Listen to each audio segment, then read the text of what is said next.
welcome to Family Heritage Living. Today we wanted to talk about what is family heritage living. Our channel is kind of like an evolving thing. It started with a homeschool project years ago, just something we played with. But we started to realize as we were playing with videos and just giving our second child, something to do productively, that it was actually reaching people. And then life happened, and things happen, and videos kind of ceased, and we've gone in spurts here and there, thrown out some videos, and we started doing videos again about 3 or 4 months ago, and we've gotten a lot of same type of feedback, encouraging. People are encouraged with their families or with homesteading and stuff, and so it's made us try to establish what exactly is the purpose for family heritage living. I think one of our purposes is to share our faith in God, share how our homesteading experiences or journey is drawing us closer together as a family. We've always been a close family. We didn't start homesteading. Well, how old was RJ when we first started homesteading? He was just about 6, just a little over 6. Just about 6. So for the first 6-7 years, we did not homestead. We lived in suburbia, and we've, like I just said, we've always been a close-knit family. But I believe homesteading has drawn us closer together. I think it's continued the bond. It's an avenue that God has used to continue the bond in our lives. I think it's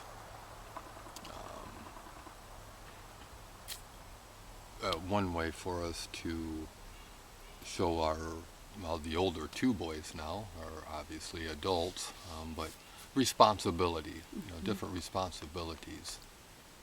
And just a quick story, our oldest son, when he was 7 or 8, 6, 7, I guess. Before I'd go to work in the morning, I'd do my morning chores, and he would, he'd love to go out with me. That was, bonding time. Yeah, bonding time, and it was like 6 a.m., 6:30 in the morning. Well, I don't remember what it was, but he got caught in a lie. The first time he'd ever told a lie. And he told it right to us. And he did. He told it right. I don't remember what it was or what it was concerning right now. But his punishment for that, for telling the lie, was he was grounded from doing chores for a week. And I went to work and told the guys, what had happened.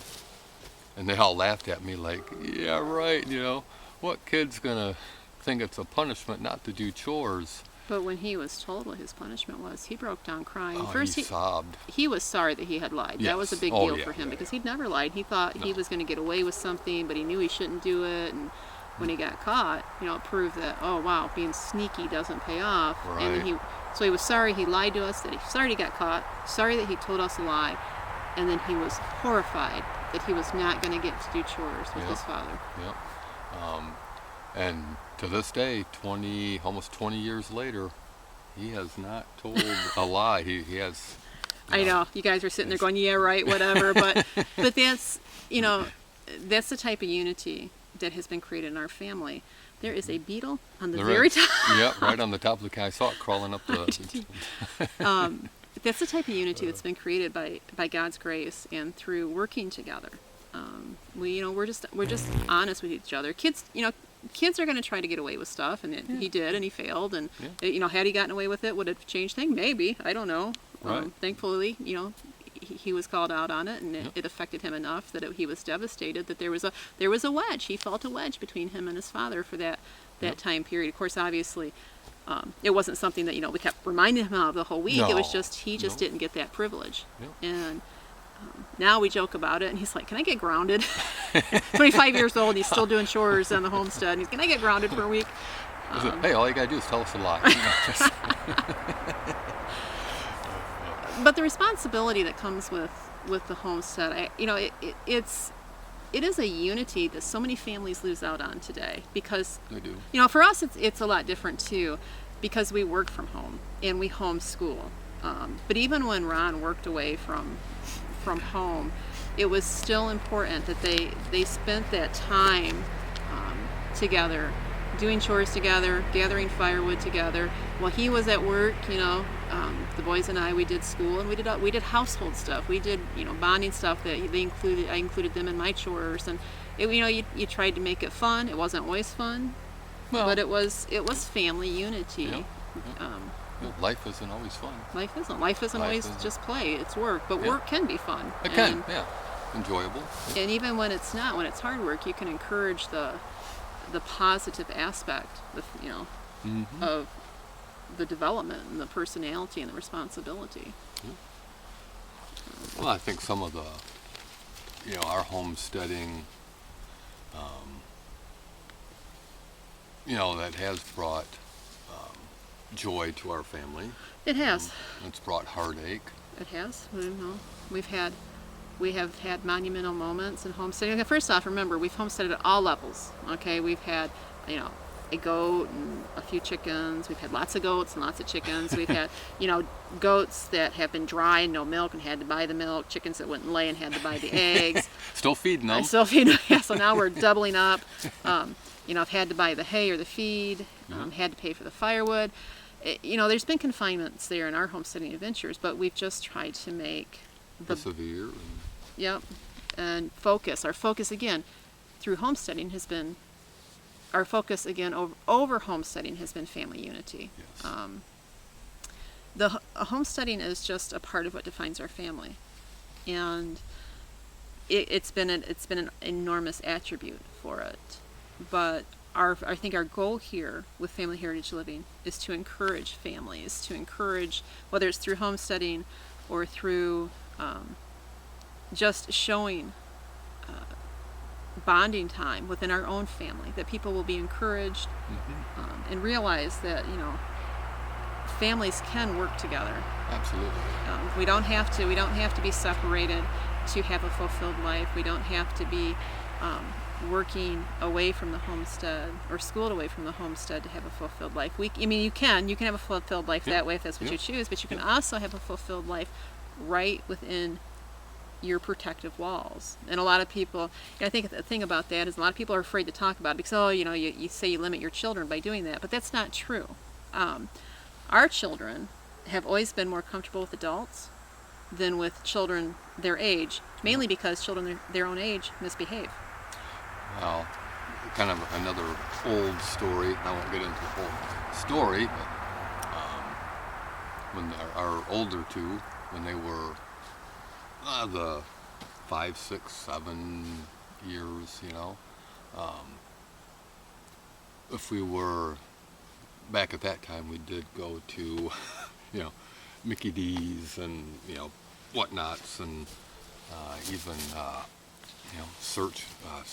even church gatherings. But when other children misbehaved and carried on, our two would look at us like, what are those kids doing? What are they doing? Because they weren't exposed to it on a daily basis. Yeah. It was, and that's why the lie all those years ago was so devastating to RJ, because it was something he'd picked up from someone else. Yeah. And at that time we still don't. We didn't have television, so the outside influences weren't so abundant. Yeah. At the end of each video we always say God bless, and that's not a catchphrase for us and our family, and that's another thing about Family Heritage Living. We want to encourage people in their walk with the Lord that to think outside of the box, and this is going to be controversial for some, and that's okay. We don't mean to make it a hot topic by any means, but we as Christians, I think as years have gone by and we see responsibility being decayed in this nation, that we even as Christians forget that we have responsibilities, and we have responsibilities to Christ.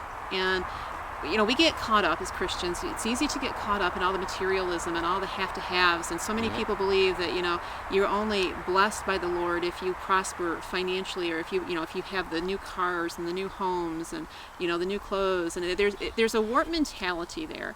There is. But what we forget as Christians is that our blessings is from the peace and the joy and the love that God gives, and it's also a responsibility as a Christian to be a good steward. And we're not just talking with money. So again, that's just such, unfortunately, that's just such a focus in the Christian community is money. Yep. And we have to be good stewards with everything. And that means that when we live in a society that is so wasteful from, everything. From the little trinkets that we have in our home, to the clothes that we wear, to the food that we eat. And we have no moral compass when these animals are being abused in these farm factories. And we're okay with going and buying food that has been mistreated or raised inhumanely. If we just adjusted ours, that doesn't mean everybody's going to grow the food, but that certainly means that we can pick a more suitable choice that would be more pleasing to the Lord as Christians, whether it's from local producers or from, free range chickens, or, as long as they truly are free range. I know there's a lot of people in the stores, all this says free range, and they're not free range. Well, they get like this little 2-foot area to walk around. This could be controversial. Right. And it's going to be, because it is. Christians are one of the most undisciplined groups in the world, and especially in America. If Christians in America had any idea what Christians in third world countries went through, they would hang their head in shame. And because we are not disciplined, we feed our flesh, and we feed it well. Controversial, but it's true. Well, it's true. Like you just said, third world countries and stuff. A lot of the from what we've heard from different missionaries and things like that, they travel 2 or 3 days to get to church. They walk, 2 or 3 days to get to church. And, when was the last time we walked, to the store or whatever, But yeah, we've got it so easy. As a society, we think we have it so easy. A lot of that stuff just seems really backwards and wrong. And I know that, and so do you, that not everybody can grow their own food or supply all their own needs and stuff, and we can't either. But we can all be conscious of what we do purchase, and why do we make those purchase decisions that we do? Is it because, hey, look, this is a hot sale and I can show this off to my buddy at work and I'll get all this praise, or is it because this was fair practice, and you got the fair trades with foods and stuff, or certain manufacturing. These people were paid fairly. It's a good product. It wasn't produced by tons of chemicals that are wounding the earth that God created. Have we consciously thought about these choices we make? And I don't think we do. And I think that's where homesteading comes in. Whether you homestead on a city postage stamp yard, or whether you homestead on thousands of acres, I think that's where homesteading, especially for Christians, needs to be thought through. Well, I think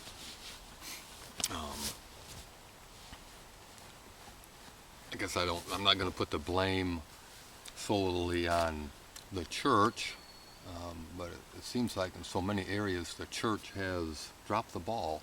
They have. Again, controversial topic.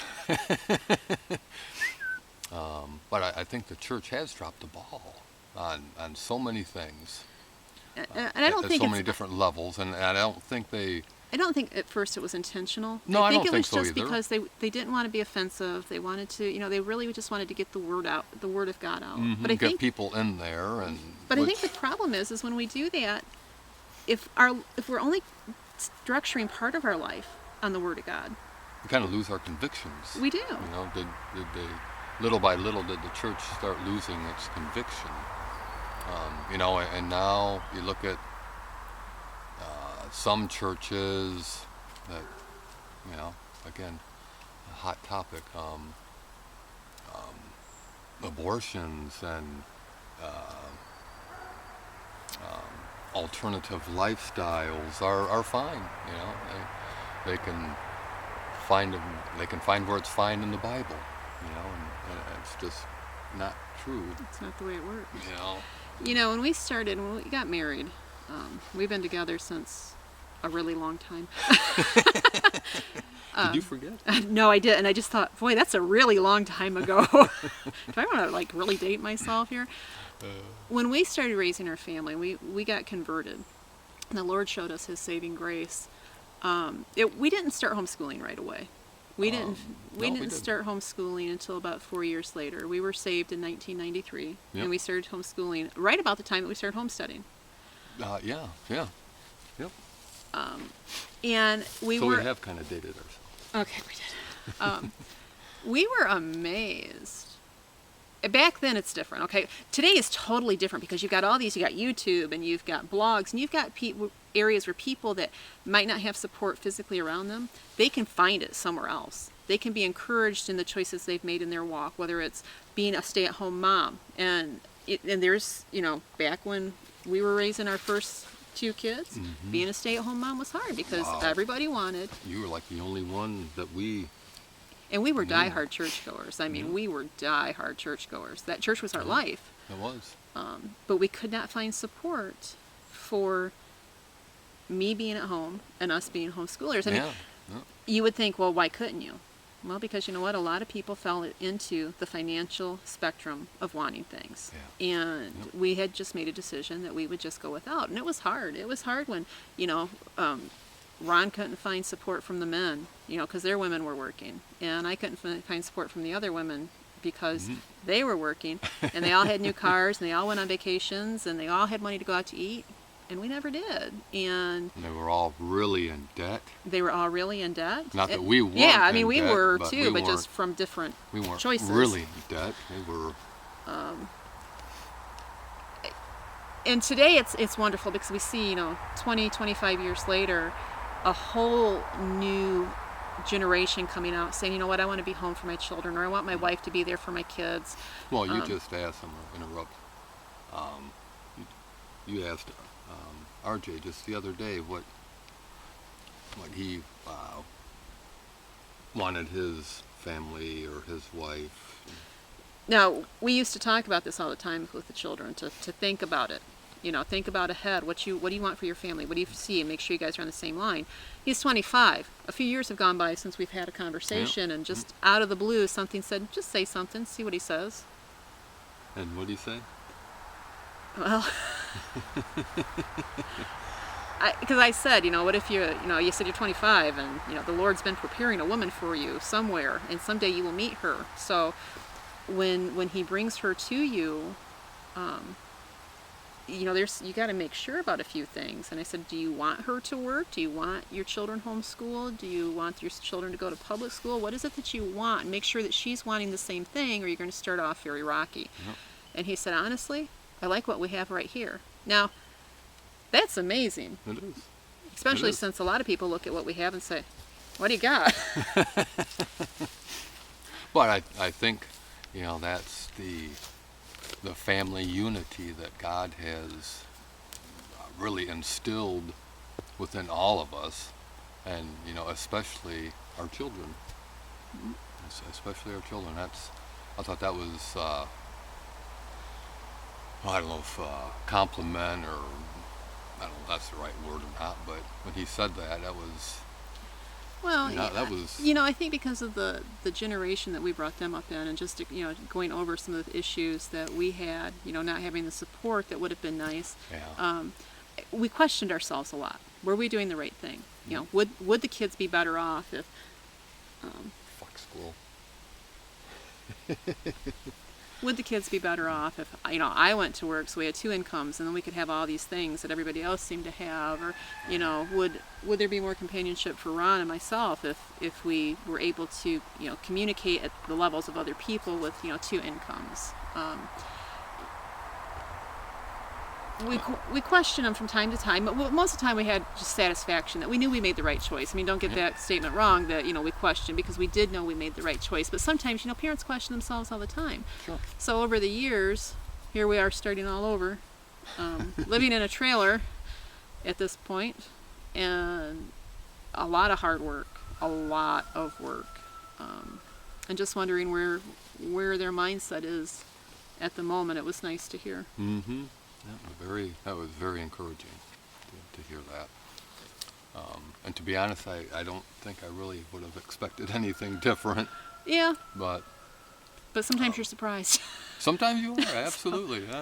But all the glory goes to God, because yeah, he's been so gracious. He has, even when we've not been focused. I mean, it's so easy to get sidetracked, and it's so easy to get your thoughts going in a different direction, and then where God would have you go. Mm-hmm. He gives us best, even when we don't give our best to Him.